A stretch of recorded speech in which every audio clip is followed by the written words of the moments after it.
Assalamualaikum warahmatullahi wabarakatuh. Kembali lagi di podcast kesehatan yang akan menjelaskan tentang tips, pengalaman kesehatan, dan informasi seputar dunia kesehatan yang akan kita bahas bersama narasumber terpercaya. Tamu kita hari ini adalah Dr. Aldi Wimandra yang sudah bekerja di Rumah Sakit Umum Dr. Haji Kusnadi Bondowoso selama 3 tahun, Dokter ya. Betul. Baik. Bersama beliau kita akan membahas berbagai macam informasi kesehatan dan semoga informasi kesehatan yang kami berikan akan berguna untuk kita semua. Karena sehat adalah pilihan kita sendiri.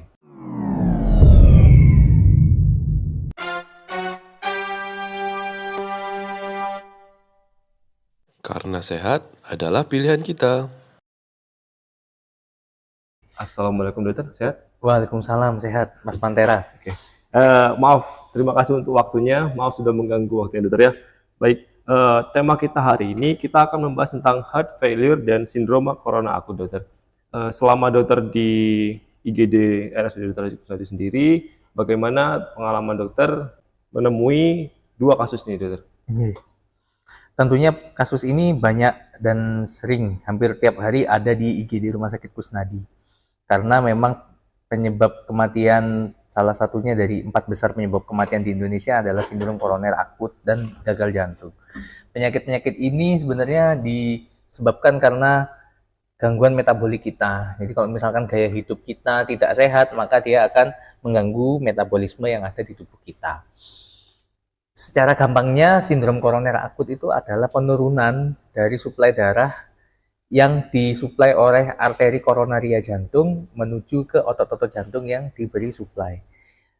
Walhasil kalau misalkan suplai darahnya ini menurun, maka dia akan terjadi kematian sel otot jantung yang nanti akan berujung pada perubahan kompetensi atau perubahan dari kekuatan jantungnya itu.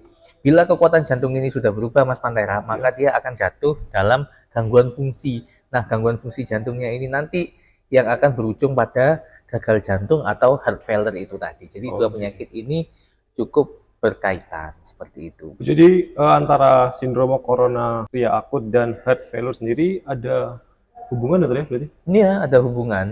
Penyebabnya juga karena gaya hidup, darah tinggi, merokok. Jadi merokok ini juga ikut berperan besar pada terjadinya penyakit ini, sehingga mungkin kedepannya para pasien ini harus lebih berhati-hati dalam menjaga gaya hidupnya, seperti itu. Oke, tadi saya tertarik soal metabolik dokter. Jadi ada gangguan dengan metabolik tubuh.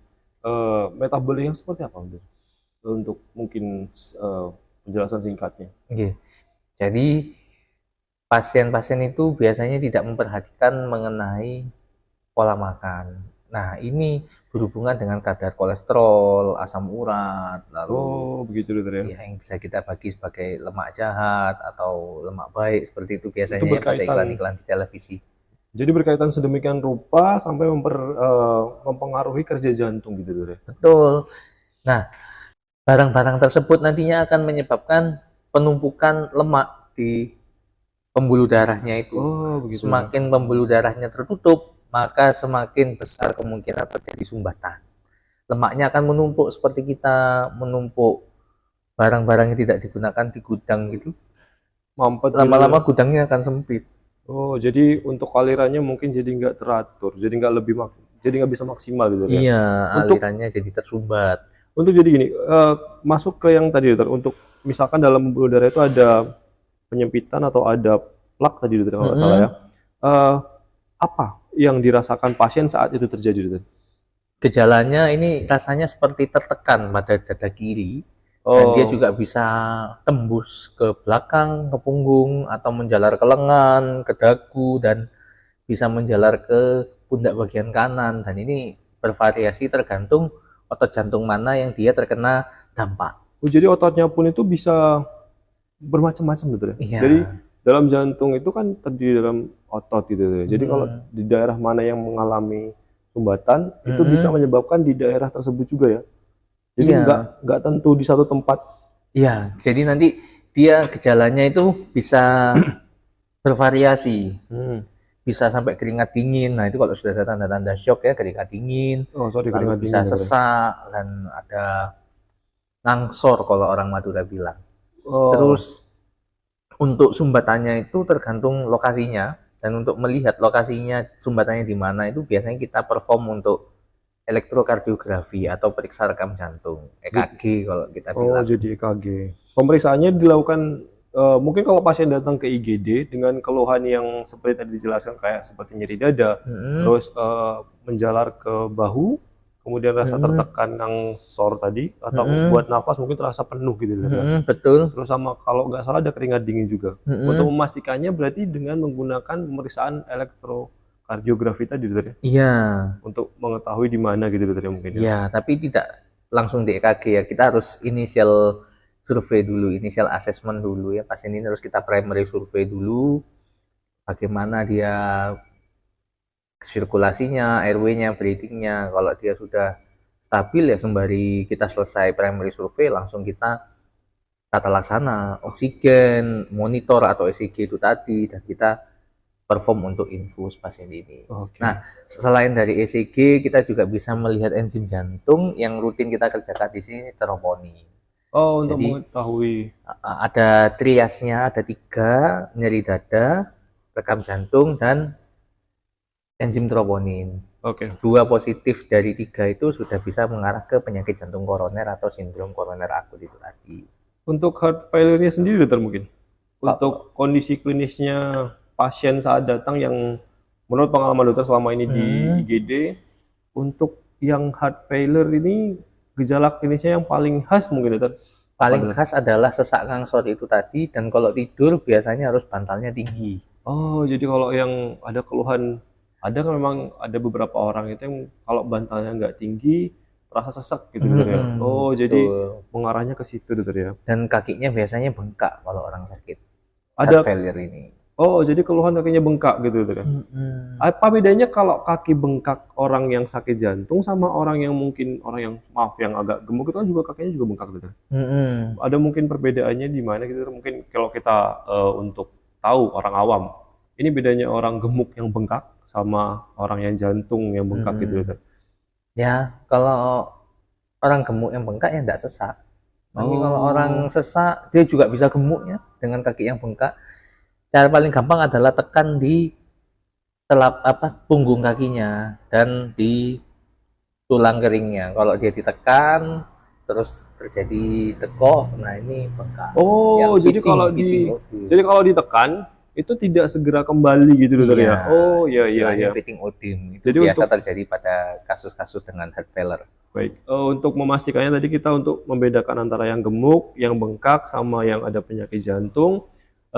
Untuk memastikannya kita tekan saja di daerah yang bengkak tersebut. Kalau misalkan di daerah yang kita tekan tersebut tidak kembali ke posisi awal atau kondisi semula dalam waktu mungkin beberapa detik gitu ya. Ya. Jadi kalau tidak kembali, ada kecurigaan mungkin perlu untuk sedikit aware apakah itu termasuk salah satu gejala dari sakit jantung yang tadi ya dokter ya.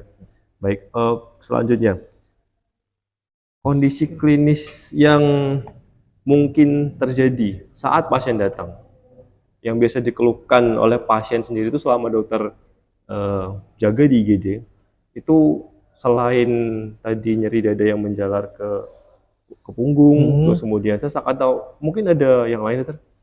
Ya selama ini itu aja sih. Dan kadang juga pasien datang sudah dalam kondisi kritis bahkan sampai meninggal, karena memang untuk penyakit jantung ini tidak bisa ditunda. Ada yang meninggal juga dokter? Harus menit-menitan.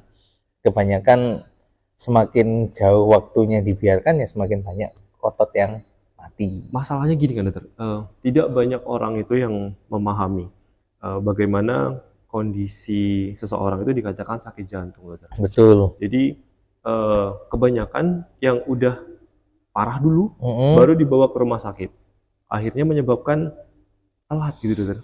Mungkin akibatnya kalau misalkan udah telat, masalah tadi kalau nggak salah hitungan waktu dokter ya, itu berapa lama kira-kira dokter? Ya tergantung kasus ya. Kalau sumbatannya semakin besar ya harus segera ditangani. Kalau misalkan tidak pengen telat ya jangan lebih dari 30 menit dibawa ke UGD. Misalkan harus jarak pun ya harus segera ke IGD terdekat, misalkan di puskesmas atau di klinik terdekat, bisa untuk stabilisasi dulu. Jadi memang kalau misalkan ada keluhan yang mengarah ke arah jantung tadi seperti nyeri dada, terus kemudian sesak terasa ampek apa tadi buat bernafas, terus kemudian untuk beraktivitas sedikit saja untuk beraktivitas tiba-tiba nafasnya udah berat atau ngangsor tadi dokter ya.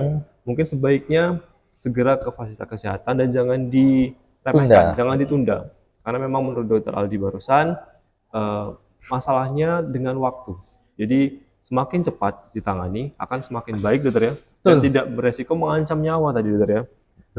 Kemudian selanjutnya masih ada nggak kasus yang tadi kematian saat datang itu masih banyak nggak dokter? Masih banyak. Tadi pagi juga ada satu ya. Masih banyak.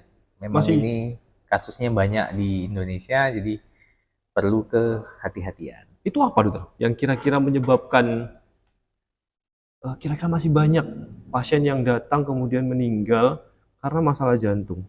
Itu yang mungkin yang perlu kita benarkan itu yang mana dokter? Tidak ada yang perlu dibenarkan ya. Itu takdir sebenarnya. Nggak bisa kita cegah gitu dokter? Nggak Mungkin bisa. mungkin dari pemahaman keluarganya harus ditambahi. Mungkin kalau sebenarnya kan kalau penyakit jantung tadi ada gejala-gejala dulu kan dokter ya. Jadi kalau misalnya gejalanya mungkin lebih tahu lebih dulu, mungkin bisa ditanggulangi dokter mungkin. Ya itu, kalau ada nyeri dada, sesak, rasanya penuh di dada ya harus segera ke penanganan terdekat. Biar kita para petugas kesehatan yang menentukan ini arahnya kemana. Oh begitu ya dokter ya. Intinya kebanyakan itu kan dibiarin di rumah, dikerok dokter kadang. Oh itu ada yang bikin telat kan karena beberapa ada juga kasus sebelumnya dokter, juga ada pengalaman dari teman waktu ada gejala kayak nyeri dada dipikir masuk angin biasa dokter, ternyata setelah lama-lama kemudian ada masalah jantungnya sehingga akhirnya telat dan dibilangnya itu karena angin duduk atau segala macam itu dokter. Ya itu memang uniknya di Indonesia ya, jadi memang harusnya kalau sesuatu ini dirasa janggal ya harus segera menemui orang yang berkompeten atau ahli di bidangnya.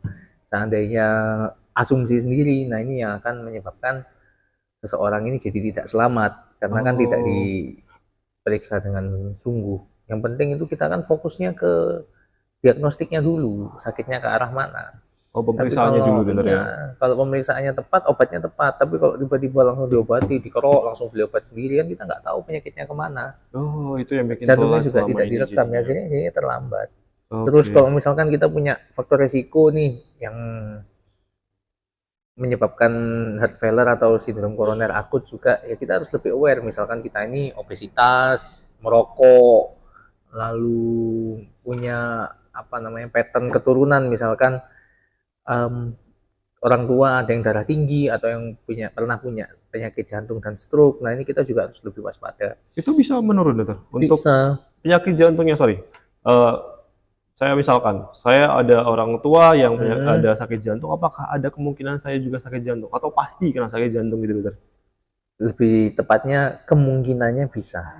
Kemungkinan. Jadi belum tentu kena ke kita gitu. Oh, jadi lebih ke kemungkinannya adalah untuk keturunannya mewarisi kemungkinannya dokter ya. Jadi tidak pasti akan terkena penyakit jantung, tapi ada kemungkinan akan terkena penyakit jantungnya itu cukup tinggi. Juga tadi ada faktor resiko seperti darah tinggi, terus kencing manis mungkin juga dokter? Iya, betul. Bagaimana mungkin korelasinya antara darah tinggi sama kencing manis kok bisa ke jantung gitu dokter? Bisa. Jadi dua penyakit metabolisme ini yang nantinya akan membuat tumpuan. Oh, ke metabolismenya tadi dokter ya. Oh, oke. Di koroner kita. Baik. Untuk makanan atau minuman sendiri yang perlu dihindari dokter? Makanan dan minuman yang perlu dihindari ini tergantung pada kondisi pasiennya. Kalau pasien ini rutin medical check up, maka semakin mudah kita untuk menentukan makanan dan minuman apa yang harus dihindari. Seandainya pasien ini tidak rutin medical check up, kan kita tidak tahu. Misalkan ternyata kolesterolnya yang tinggi, asam uratnya yang tinggi, atau salah satunya ternyata kita sudah menghindari kolesterol, kita menghindari asam urat, kita menghindari makanan manis, ternyata orangnya normal, kan kok nggak dicek rugi. Oh begitu ya, baik. Dan yang kedua, kalau misalkan ternyata makanan minuman yang lemak tinggi, asam urat tinggi, gula tinggi harus dihindari, ternyata orangnya karena merokok. Jadi merokok juga bisa bikin. Iya. Jadi bener, memang merokok adalah penyebab berbagai macam penyakit gitu ya. Ya kurang lebih seperti itu. Kalau berlebihan ya akhirnya tidak baik untuk tubuhnya. Tapi masih kita perlu mengakui bahwa pemahaman masyarakat Indonesia sendiri tentang merokok susah untuk diubah. Jadi kebanyakan dari mereka tidak memahami atau mungkin sebenarnya paham tapi tidak mau untuk mengubah kebiasaannya. Jadi memang perlu ada sosialisasi mungkin dokter ya. Untuk Ya. bagaimana caranya untuk orang-orang ini supaya tahu bagaimana cara pola hidup sehat, terus agar kesehatannya juga terjaga gitu dokter ya. Kemudian yang selanjutnya, eh, bagaimana tips untuk mungkin orang-orang yang masih belum ada riwayat jantung, bagaimana sebaiknya supaya tidak kena penyakit jantung gitu dokter. Oke, jadi untuk mencegahnya ini sangat mudah. Yang pertama kita harus perbaiki gaya hidup dulu. Kalau misalkan gaya hidup kita kurang sehat, ya nanti ujung-ujungnya juga akan mengundang penyakit. Salah satunya jantung koroner kan, gagal jantung ini tadi. Olahraga minimal 90 menit seminggu ya, bisa dicicil bebas. 90 menit seminggu Minimal aktivitas fisik dalam seminggu 90 menit.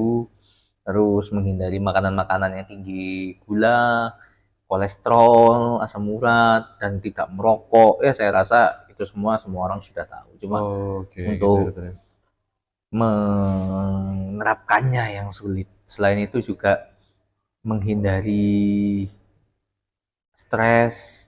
Stres juga perlu dokter ya. Bisa. Karena ketika seseorang ini terkena penyakit metabolik yang lain seperti darah tinggi, kencing manis, stres ini akan memperparah dari penyakitnya. Termasuk untuk pasien-pasien yang sudah terlanjur sakit seperti darah tinggi, kencing manis, ya titip pesan harus kontrol minimal sebulan sekali. Harus wajib kontrol, kembali lagi harus wajib kontrol supaya mungkin tahu kondisinya terakhir dan mungkin obatnya juga terus berkelanjutan dokter ya. Betul. Kita rasa cukup untuk informasi yang sudah diberikan hari ini dokter. Terima kasih untuk waktunya. Sama-sama. Semoga jaganya tetap lancar. Amin. Mohon maaf telah mengganggu. Baik, sekian yang dapat kita bahas untuk acara kita kali ini. Semoga informasi yang telah diberikan dari Dr. Ardi sendiri dapat menjadi tambahan informasi untuk kita semua sehingga kita bisa terjaga dari sakit jantung ya dokter ya. Amin. Baik. Saya rasa cukup untuk pertemuan kita. Jangan lupa untuk tetap hidup sehat. Jangan lupa untuk tetap mengontrol kondisi kesehatan kita karena sehat adalah pilihan kita sendiri. Assalamualaikum warahmatullahi wabarakatuh. Terima kasih. Assalamualaikum warahmatullahi wabarakatuh.